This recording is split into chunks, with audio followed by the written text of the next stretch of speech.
bersama-sama berdoa terlebih dahulu yang akan dipimpin oleh ketua kelasnya. Silakan awak dipimpin. Baik, sebelum belajar, langkah baiknya kita baca doa. Doa dimulai.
Sebelum kita memulai pelajaran, marilah kita menyanyikan lagu wajib nasional terlebih dahulu. Ini untuk membangkitkan rasa nasionalisme kita dan rasa patriotisme kita. Mari anak-anak sekalian, kita berdiri terlebih dahulu menyanyi.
Hanifah, Intan, Apa? Intan apa ya? Elbi, Sakit. kenapa? Panas. Mudah-mudahan Elbi cepat sembuh ya. Amin. Selanjutnya Salva. Alangkah lebih baiknya kita bangkitkan rasa semangat kita terlebih dahulu. Baik, bisa berdiri terlebih dahulu nggak?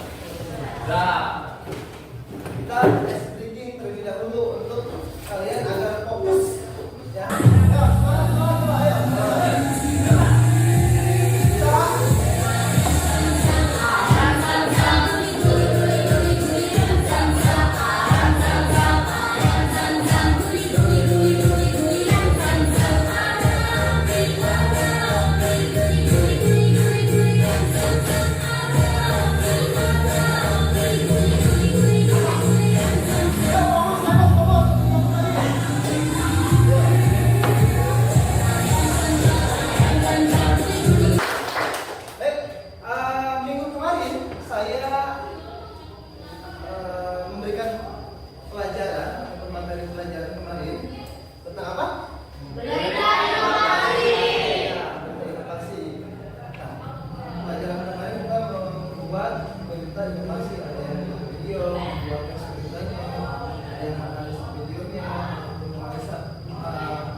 Apa pelajaran yang kalian dapatkan dari pembelajaran minggu lalu?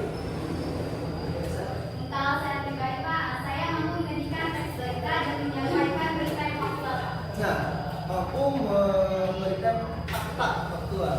Ada lagi yang ya bilang apa?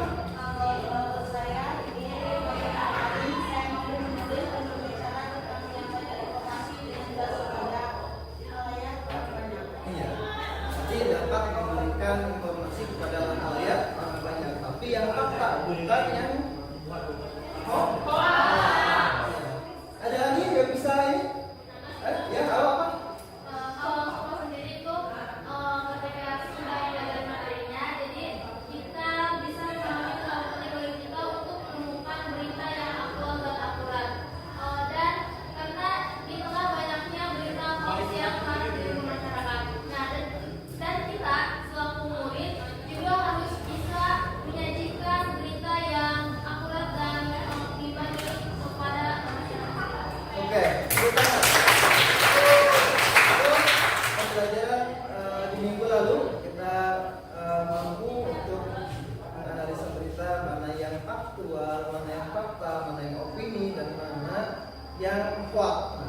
Itu nanti kita bisa terapkan dalam kehidupan sehari-hari, kita bisa menganalisa dari pembelajaran minggu lalu. Tapi untuk minggu ini, untuk pertemuan kali ini, materi yang akan kita bahas, yang akan saya sampaikan, yaitu saya membahas tentang unsur intrinsik dan ekstrinsik cerpen.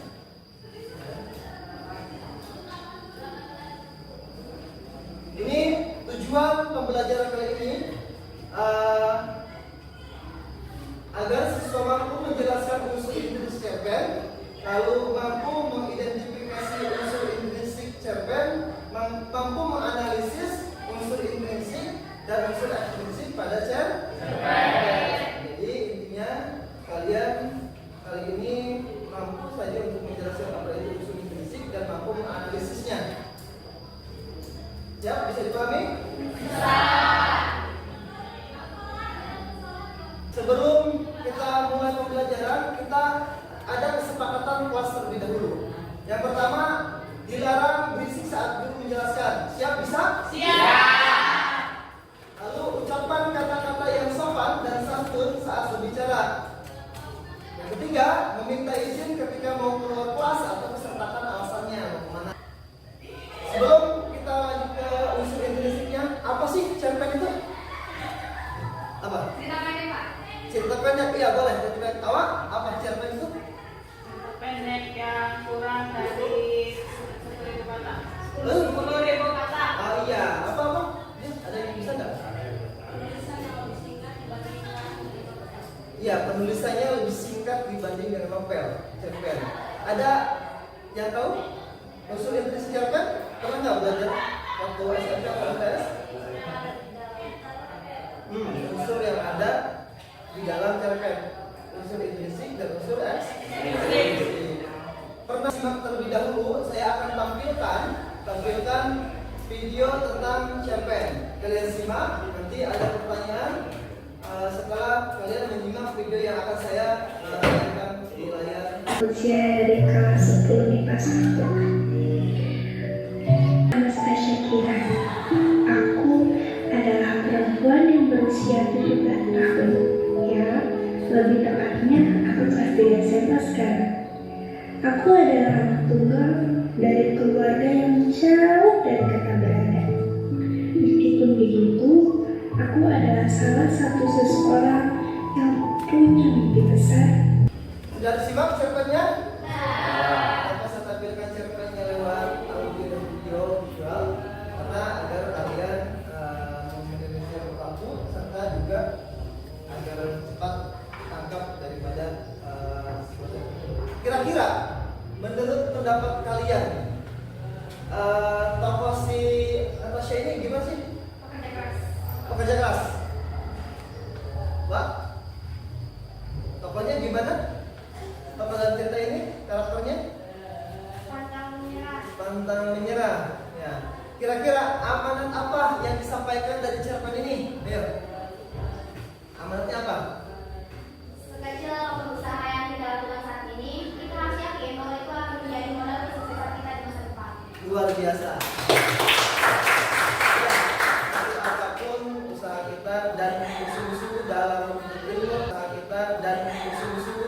menuntut ilmu, insya Allah akan sukses di masa depan.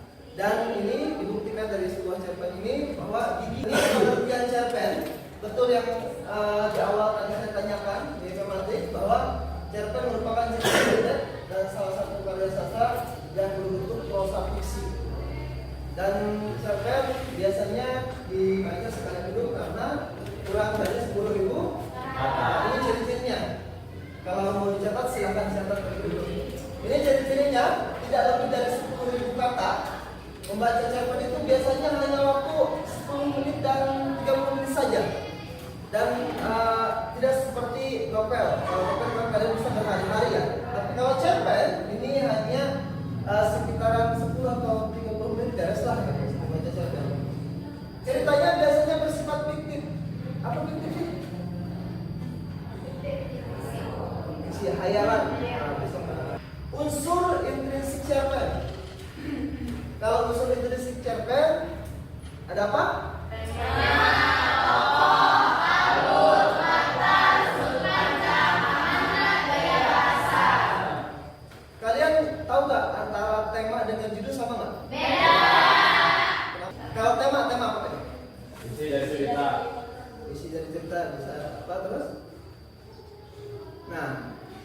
jelas tema merupakan ide pokok dari sebuah cerita.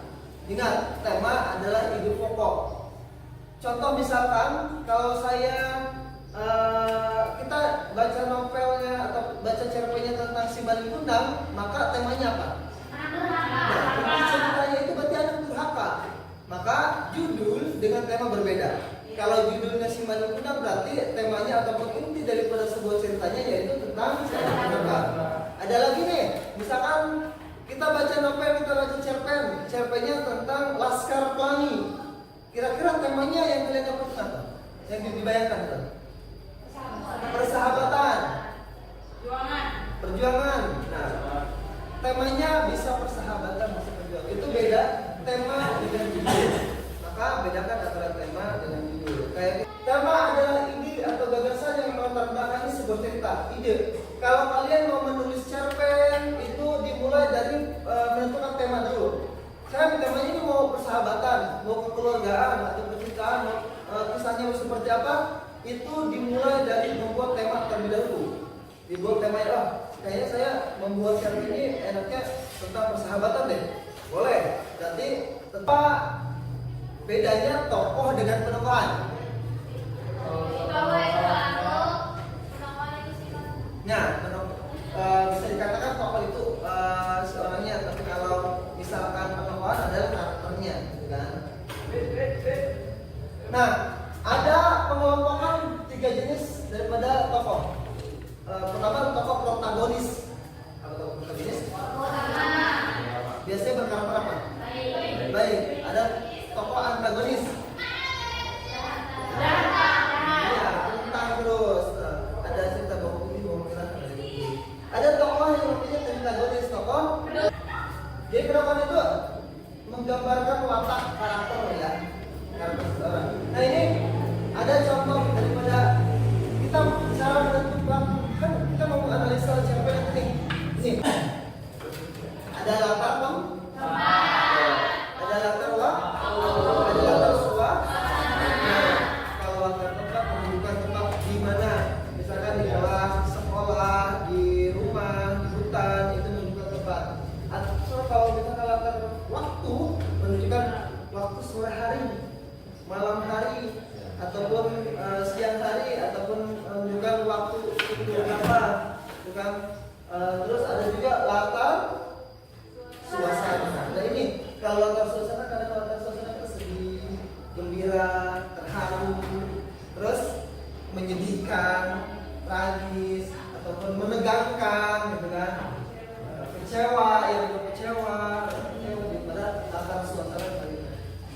Dari latar ini amanat. Apa sih amanat itu? Pesan moral, pesan yang ingin disampaikan. Yang ketiga, ada nilai dan norma yang berlaku. Nah, nilai norma yang berlaku di masyarakat kita kan ada nilai agama, nilai sosial, nilai norma atau norma kesusilaan, norma kesopanan, gitu kan? Itu namanya nilai norma agama. Menceritakan tentang peribadatan, rajin sholat, rajin mengaji si tokohnya. Itu berarti seluruh esensinya menceritakan tentang norma agama. Sebelum kita membagi kelompok dan sebagainya, ada pertanyaan? Jadi bertanya. Ya. Bagaimana cara mudah menentukan tema pada cerita? Nah, cara mudah menentukan tema. Kalau kita misalkan tema persahabatan, percintaan ataupun tema kekeluargaan, intinya satu, baca isi keseluruhan ceritanya terlebih dahulu. Dibaca dari awal sampai akhir, maka temanya akan terlihat. Sama dengan menentukan amanatnya. Untuk itu kita bagi kelompok terlebih dahulu. Berapa kelompok? Ini ada 15. Oke, baik, bagi 3 kelompok. Bagi 3 kelompok. Yuk, dibuat 3 kelompok. Oh ini bikinnya medannya di satu ini. Iya, disatukan saja. Ulang lagi itu. 1, 2, 3. 1, 2, 3. 1, 2, 3. 1, 2, 3. 1, 2, 3. Ya, mulai kelompok.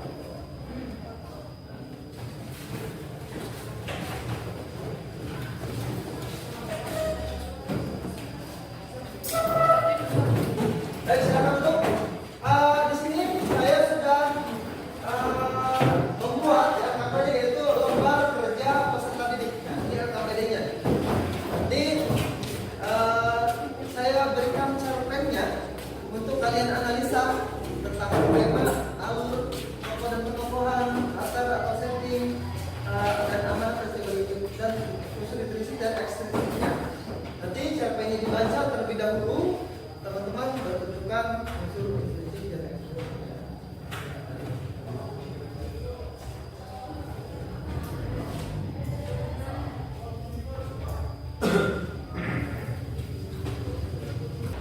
Sudah semua? Sudah pegang HP-nya? Sudah pegang contohnya semua? Nah, baik. Coba tangannya di atas pintu dulu, jangan dulu. Kalau kata saya bilang selamat pagi, kalian tepuk tangan satu kali.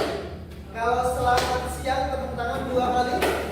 Kalau selamat sore, tepuk tangan 3 kali. Kalau selamat malam, setengah. Oke? Selamat sore. Selamat malam. Ayo lagi. Selamat pagi. Selamat malam. Ayo, tolong dulu biar bisa mengerjakan saja. Selamat pagi. Selamat siang. Selamat malam. Nah, baik tetap. Oke, kerjakan salamnya. Kalau ada yang kesulitan, silakan ditanyakan. Ini bacanya terus ke sini. Iya, dibaca dulu keseluruhan. Ada kata-kata di sini dia bacanya biar sama. Nah, oh iya.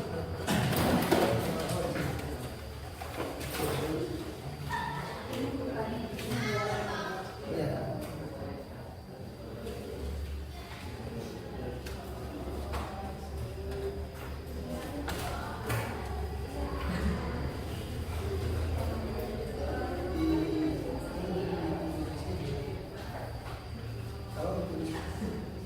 Oh iya, jangan lupa nanti ditulis nama kelompoknya di lembar kerjanya ya.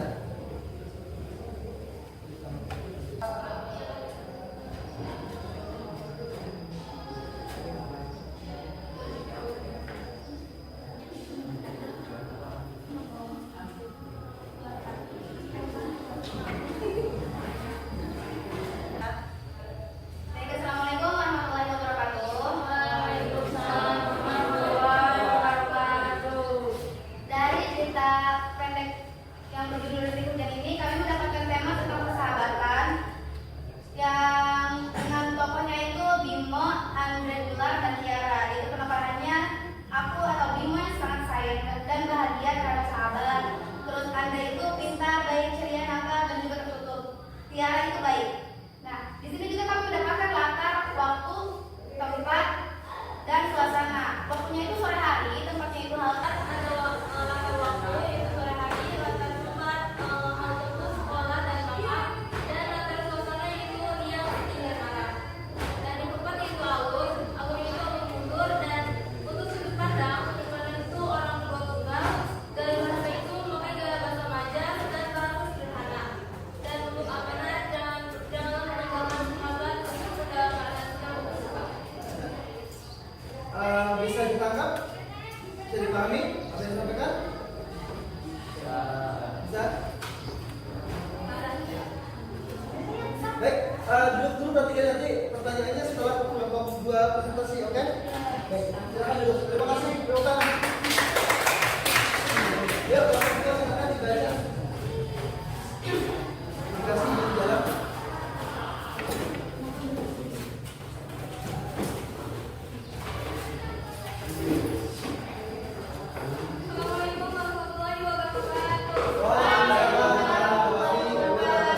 bertanya buat kelompok 2, apa dan bagaimana yang membuat kelompok Anda menentukan latar atau setting di waktu sore hari? Dan pertanyaan yang selanjutnya yaitu, ada berapa latar tempat di cerpen tersebut? Dan yang ketiga, apa alasan terdapat suasana ada riang, gembira, marah, dan sedih? Mohon untuk dijelaskan. Ya. Pertanyaan tadi di kelompok nih. Ya, silakan kalau bisa dijawab. Jadi silakan. Dijawab. Jadi untuk kenapa tadi ada sore hari? Jadi karena di situ ada kalimat kesibukan Jakarta yang berkembang pada sore hari. Bisa diulangi pertanyaan yang kedua? Buat pertanyaan yang kedua itu ada berapa latar tempat di cerpen tersebut? Latar tempatnya. Ada 3. Ini latarnya kali. Latarnya ada berapa? Latarnya itu ada 3, latar waktu, tempat, dan suasana. Tempat satu. Kiranya itu. Ada yang ditanya kemana? Untuk kelompok lain? Pak, Ya silakan. izin bertanya untuk kelompok 2. Kelompok 2 ya. Perhatikan kelompok 2. Jadi kenapa kelompok kalian menentukan sudut pandang orang tunggal? Ya. Yang izin menjawab pasokan. Karena menurut pendapat kami, sudut pandang orang kedua memposisikan penulis sebagai narator yang sedang berbicara kepada anak nanti kamu dan menggambarkan apa yang dilakukan kamu atau kau atau anda. Oh, ya, jadi bisa dipahami? Ada yang bertanya lagi?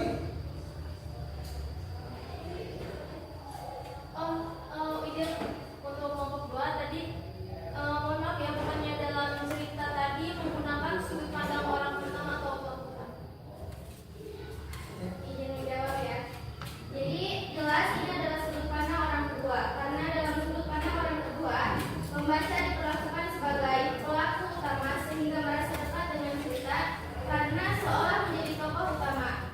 Dalam hal ini penulis fiksi harus konsisten tak menyebut aku untuk berbicara dengan tokoh utama. Ada yang tanyakan lagi? Cukup? Dapat dimengerti? Jawab 3 puas? Ya, itulah tentang unsur intrinsik dan ekstrinsik cerpen yang sudah kalian baca, bahwa anaknya sebagai prinsip apapun dan kalian tetap harus bersahabat dengan baik dengan teman-teman kalian. Dan dalam cerpen ini ada temanya persahabatan, ada alurnya, ada amanat yang sudah kalian baca dan kalian harus pahami daripada amanat tersebut. Tapi pembelajaran ini menyenangkan atau tidak? Masih semangat tidak? Ini yang kalian harus pahami, bahwa menentukan cerpen ini, saya apresiasi setinggi-tingginya tadi kalian menentukan cerpen, menentukan tema, menentukan alur sampai dan amanatnya, itu sangat baik sekali. Tepat.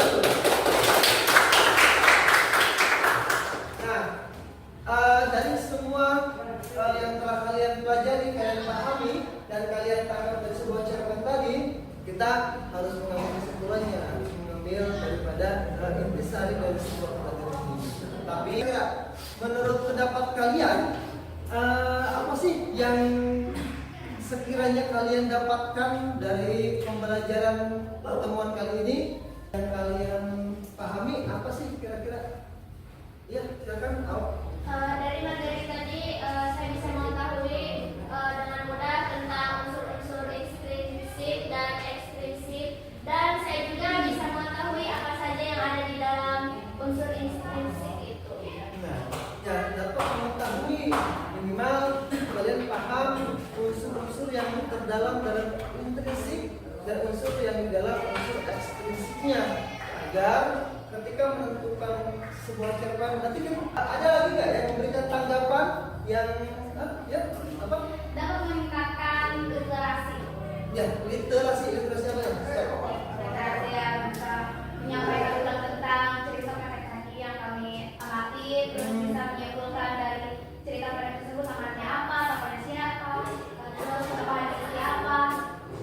Oh iya, dapat ada? Hani. Bisa mengetahui unsur apa saja yang ada dalam cerpen, dan ternyata membuat cerpen itu tidak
pelajaran.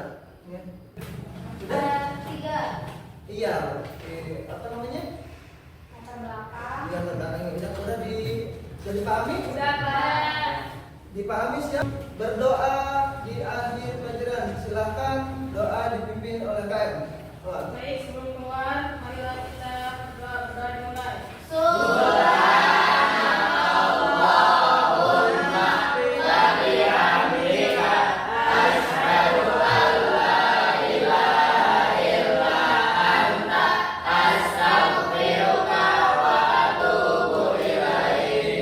Terima kasih, amin. Terima kasih. Mudah-mudahan bermanfaat. Dan saya ucapkan billahi taufiq wal hidayah. Wassalamualaikum